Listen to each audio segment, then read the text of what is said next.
Hello, my name is Johnnie Gray. I am the Technology Services Librarian for the Paul and Rosemary Tribble Library at Christopher Newport University in Newport News, Virginia. And this is using Sierra within a media center, or attempting to fit a square peg into a round hole. And I say that not to be mean about Sierra or anything. It's just that when you think of an ALS, you think of books and material, not so much cables and cameras and lenses and tripods and things like that.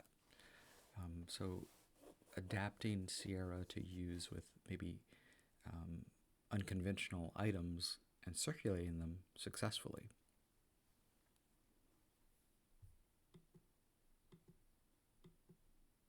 So what do?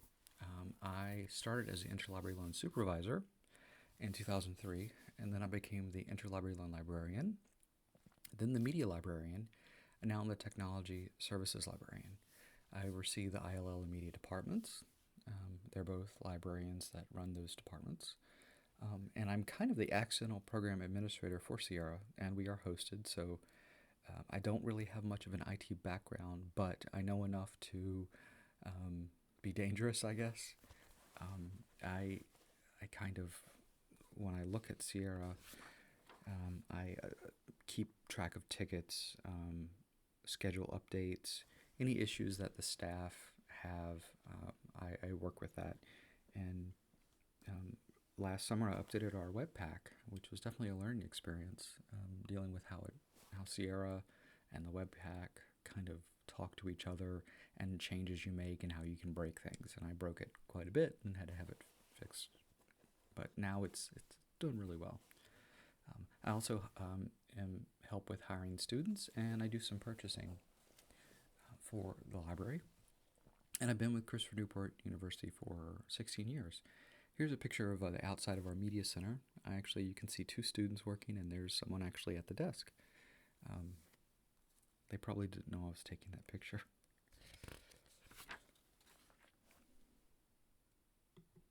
So where I'm at, it's a liberal arts undergraduate state university. We have approximately 5,000 students, with most living on campus. We have nearly 1 million books, that's including ebooks, 1 million volumes technically, and 7 full-time librarians and about 8 paraprofessionals here in the library. And that's a picture of the outside of the library. That's the new part. That's the newer, I guess the bigger part that was added on, that opened, was it last year or the year before? Time moves fast.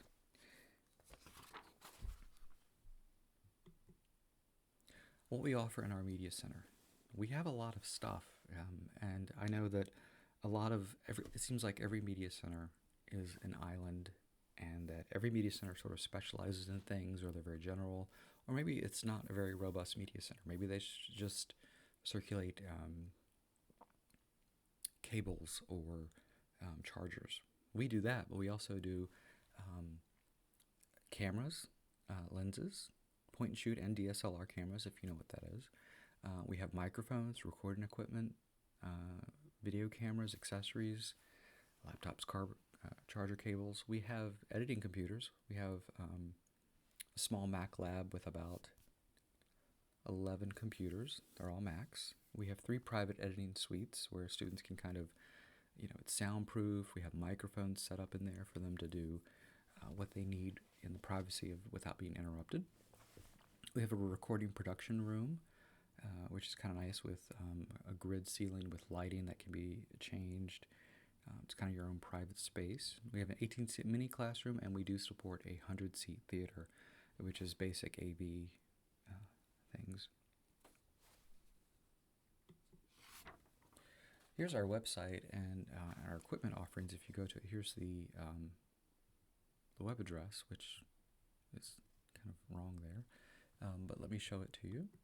I will bring it over. Here we go. So here is our website, and if you want to look at what we actually have here, here we have a bunch of links to help people, and then you can click on photography, and you can see what we carry, our lenses, all the cameras, audio and accessories. And what we do is, this is our catalog, and we use LibGuides. So every time we get a new piece of equipment, we update this with a picture, and we put what it is, some of the highlights of it, and usually the online manual, the loan period, and what the kit includes. So a kit would be the microphone itself, maybe a USB cable, the case itself, just so we have all that listed here.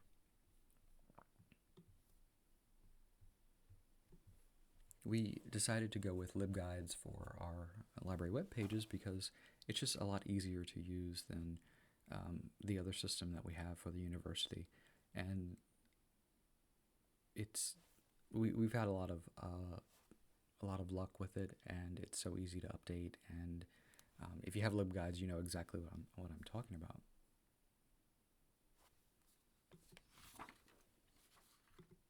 So, making it work. This is probably one of the complex things that we deal with here in the Media Center. What's feasible to circulate? Does it support the curriculum? How can we support it? Does the university infrastructure, does that play into it in some way? So, can you reasonably circulate a $2,000 camera? Yes, we've actually had a lot of luck with students being very careful with our material, very careful with what we have. Probably the biggest issue we have is people with overdues, or maybe someone still has an item after a few months and we've tried to get it back. Usually if we say we're going to bill them for replacement, that usually makes them bring it back a little sooner. Overdue notices go out. Also, we have it set up. One of the new features in Sierra was receipts for what you've checked out. So every time someone checks something out, we have it set up so that an email is generated and it goes right to them, listing what they've checked out and the due dates. And that we really like that, and we've gotten a lot of positive responses on that. We even updated our own template because the way we catalog them is a little different than just a book, and I'll talk about that. We have to stay on top of new technology. What students are using, what are they talking about? Sometimes we have to talk to them. Faculty will get in touch with us asking us if we have a recorder with XLR inputs, or so we have our ears open for that. And I do read a lot of blogs, and there's websites that always talk about new stuff, like Wirecutter is great. B&H Photo Video, they usually have little articles about the new stuff coming out. We decided to not get into drones and 3D printers. There are 3D printers on campus, but for an undergraduate institute, no one seems to be designing in CAD. They would be printing fun stuff, and we don't want to buy the filament. And for drones, that's just a whole bag of no, because drones, students can get in trouble with them. They're expensive. They can break. And it's best we just not go there. So we have something called an equipment loan waiver. It's been holding students and staff and faculty accountable since 2008. Essentially, it is the text of what we expect from them as a patron, that they will take care of our stuff. They won't use it for anything that is not academic. Of course, that's, we expect them to use for academic purposes, but we can't enforce that. It also says if they break it, they have to pay for it. We have no depreciation since these are state assets or fixed assets. We do not include depreciation, but we will take into account if it's, like an SD card, if prices have gone down, because prices used to be for an SD card, for like a 32 gigabyte SD card, it used to be $50. Now you can get one for like $12. So we do take that into account. After 3 months, if you still have it checked out, the item's yours. We don't want it back. Our typical checkout is for 2 days. Some items do have, there's an hourly checkout though. So headphones are 4 hours, calculators are 4 hours. It's either 4 hours a day or 2 days. We can revoke your privileges at any time for any reason. If you are, abusing our equipment, if you're checking out too much stuff, we might have to talk to the student and figure out what's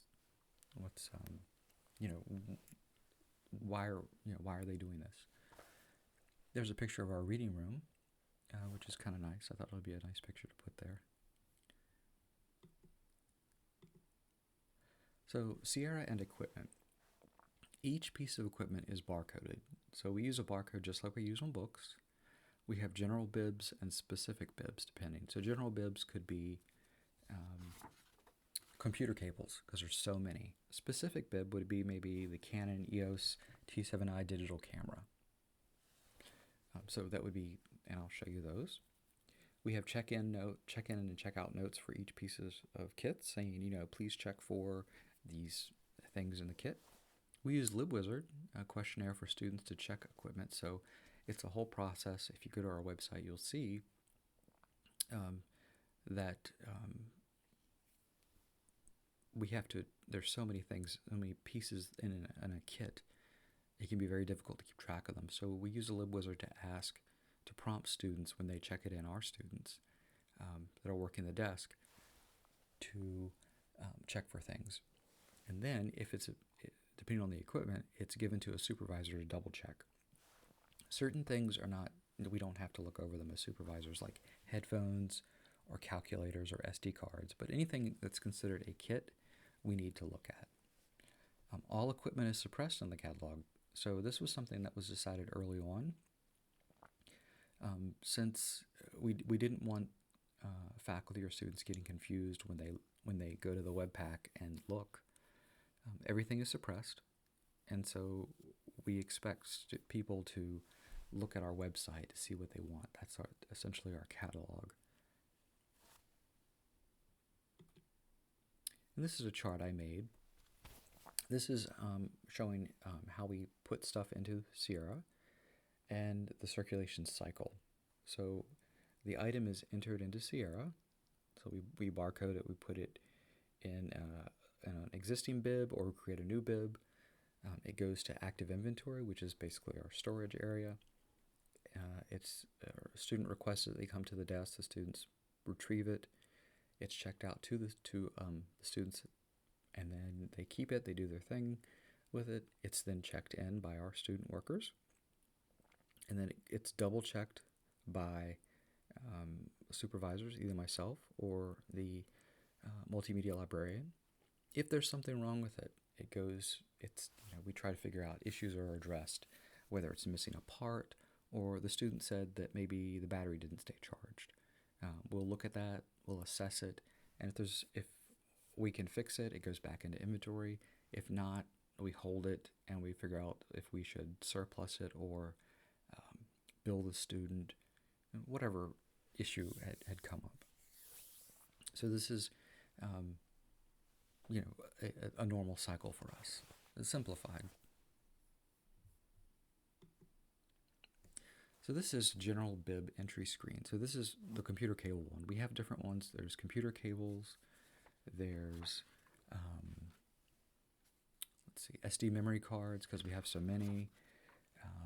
There's quite a few. I think media center equipment is sort of our really generic one, but that's for like when you have one or two pieces of something. So one thing you'll notice here in the Sierra screen, I'm in the catalog function, and you can see barcodes listed. Location is media, and the volume. Since this is sort of a generic bibliographic record, the volume is where we put the specifics. And you notice there's 3 blanks. And we either have pulled something or we're not sure what it was. Something may have happened. So in that, it's not 100% accurate sometimes. We aim for that, but some things slip through. But usually what happens is as soon as we get it, we fill out the volume. So this was in the time when we were still trying to figure out things in Sierra. And probably we'll take them out at some point if we can't find them or locate them. Because every year we will do inventory. So you can see here we have VGA to VGA, male, male, male, female. We have some really specific things. We try to put the brand in there or what it is to be really specific. So if we're looking for it, that will clue us in as to what it is. And you notice they're all suppressed. So here, I've highlighted this in green. I'm actually in a specific item record. You can see here's our item record. We're not in summary anymore. We're still in the catalog function. And here it is suppressed. We have iType 28, which is, that's today. We have 3 different ones. We have laptop, we have equipment, short-term loan. 28 is 2 days. We have the price of the item. So if it's billed, we know how much. We can see when it was last checked out, last check-in, and how many times in a year it's been checked out. And this one, it's not a very popular item. This one's actually staff use only, so it says, and it's a multi-end SEMA cable, USB FireWire to 5 others. We didn't want the title to be too long, and this was actually put in the system in 2010, so you can see when it was created. And this kind of gives you how old the piece of equipment is when the item was created. We did a change to the record back in 2014, so nothing recently has happened. Here, this is a specific bib screen. This is for one of our Canon cameras. We have T3Is, T5Is, T7Is. We have different brands. We have Nikon cameras. But this is the Canon Rebel T7i. So what this tells me is we have 4. I have the barcodes. And sometimes we put the date of when it was purchased right there on the side under volume. Because the bib will tell you when it was initially entered, but sometimes we add to our inventory. So we bought some in November of 2018. We ended up buying 2 more in February of 2019. So we know that there's 2 that they have different dates when they came in the system. And that's really good to keep track of when the battery needs to be replaced. We actually, since batteries need to be replaced every so often, we actually take a X-Acto knife and we scratch on the surface of the battery when we bought it. So we can say, oh, this battery's 2 years old, this battery's 4 years old. We probably need to think about replacing it at some point. And we do. Batteries are kind of expensive for some equipment. Sometimes they're like $60 a piece. But you can't really circulate something if it doesn't hold a charge. So we got to buy, a new battery. Here, I've actually gone into the specific, the bib screen in the catalog. So this is the big overarching bib file. So this is what was created November of 2018. We had just gotten, two cameras, so we created this new one. It is suppressed. And here's the whole title. We try to be very specific.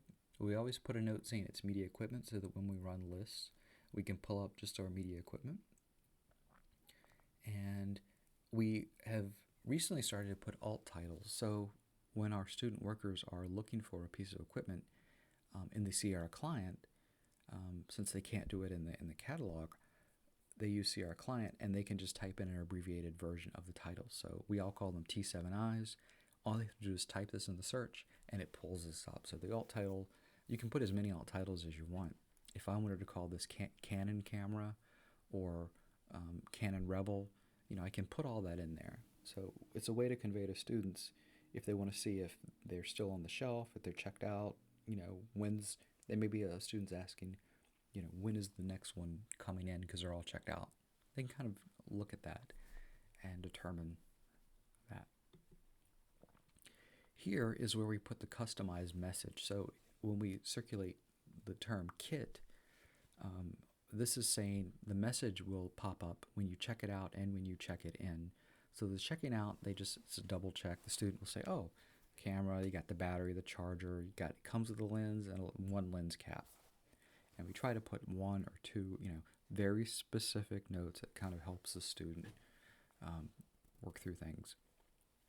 So when you check it out, it pops up. When you check it in, it pops up as well. Now, if you were to put a note in the item record, it won't show up. Only the message is going to pop up.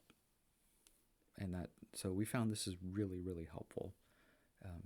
And if it's saved us a lot of, especially if a student is checking something out to a student, a camera, and the student double checks it before they give it to the student, we can be assured that if the student comes back and says, well, it never came with this, we can say, well, the student checked everything before they checked it out to you, and everything was there. So you have to have it. You must have it. Like, oh, well, I'll keep looking, So it really does help us keep track of things. Here we have the barcode and we have the volume. And one thing about the volume, since we do have generic records, when I created the template for the checkout receipt that's emailed to our patrons, I actually eliminated the title and changed that with volume so that when they get a receipt, the volume is there, which is, instead of it saying, generic media center cable, it's going to be very specific. So we make sure we put the volume on all of our records because that's how our receipts work.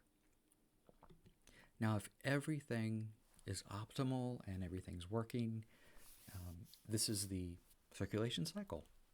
Active inventory gets checked out and used, gets checked back in, it's double checked, it's goes back to active inventory.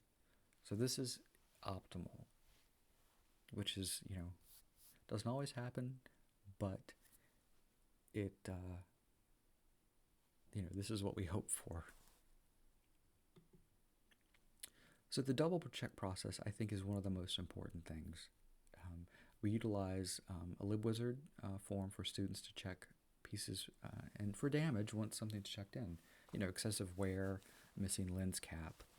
We used to use Google Forms because we have the Google Suite here for our email and everything. And it worked really good, really well.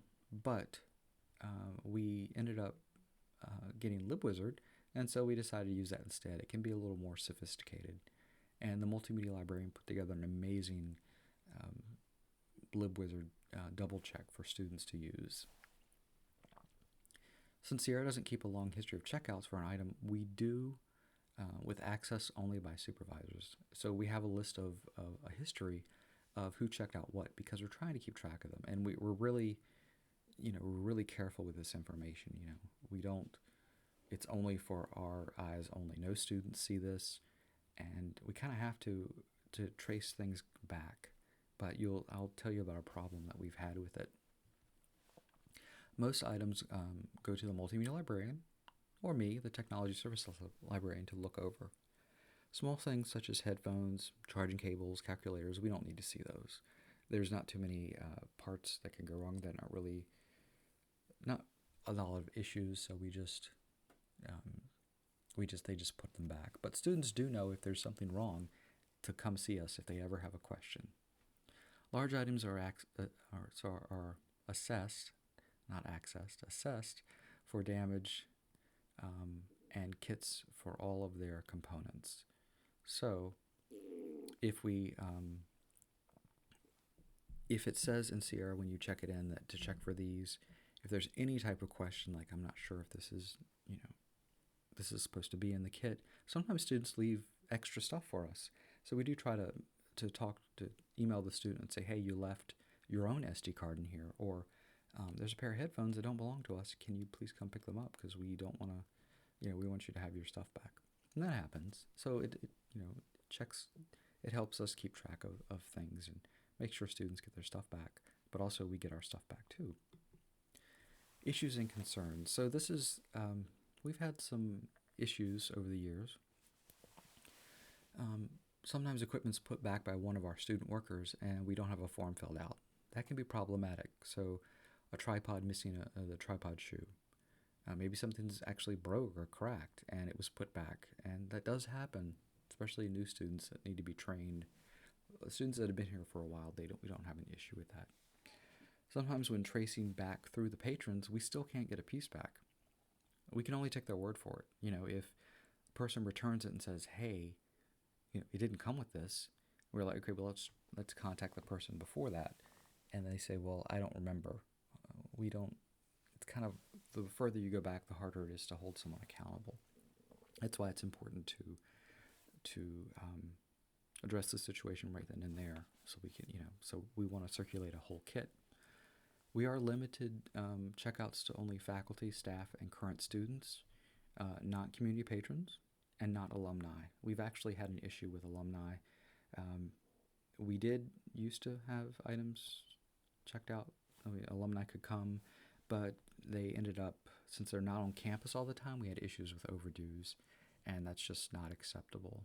We don't want, since we don't have a ton of stuff to circulate, we really don't want overdues. And I believe an item was overdue for like two weeks, and that was not acceptable. I decided to put the kibosh on that. Bags. Everything comes with a bag, but carrying bags and cases for things can be an added expense. Bags can cost anywhere from 20 to 100 plus. Pelican cases are very good, but they're expensive. Then you got to buy the foam, or maybe they come with foam. So just not just buying the equipment, but you need to think of also replacing batteries, cables if they wear out, things like that. Sometimes barcodes do fall off, or they get picked off. And usually on cables, with our cables, we have them kind of hanging off the edge with packing tape. Sometimes the packing tape just wears out. Sometimes they get ripped off.